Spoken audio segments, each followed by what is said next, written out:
Hello বন্ধুরা, তো husband সকাল সকাল ইলিশ মাছ নিয়ে এসেছে। তো ইলিশ দিয়ে আজকে ইলিশ ভাপা করব।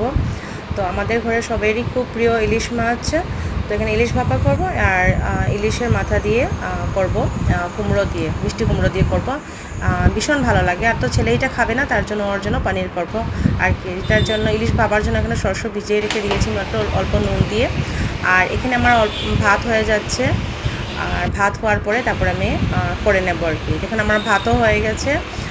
তারপরে মিষ্টি কুমড়োটা দারুণ ছিল, যেটার জন্য মানে মিষ্টি কুমড়ো যদি ভালো হয় না, তাহলে মানে ইলিশের মাথা দিয়ে টেস্টটা আসে আর কি। তো এইটা দারুণ টেস্ট হয়েছিল আমার, এটা ইলিশের মাথা দিয়ে আর কি যেটা করেছিলাম। এই যে এটাও হয়ে গেছে আমার রেসিপিটা, খেতে দুর্দান্ত হয়েছিল।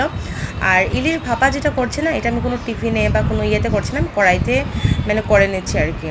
তো যেটার জন্য আমি সরষেতেও জাস্ট হলুদ গুঁড়ো দিয়েছি, লঙ্কা গুঁড়ো দিয়েছি, আর অল্প নুন দিয়ে তো ভিজিয়ে রেখেছিলাম, আর অল্প নুন দিয়ে দিয়েছি আর কি। আর কাঁচা লঙ্কা দিয়ে দিয়েছি। তো সব ভালো করে এটাকে মিক্সড করে আমি ওই যে ইলিশ মাছ, যেটা কাঁচা মাছ যেটা, ওটাতে আমি ভালো করে মেখে দেবো আর কি, মিক্সড করে।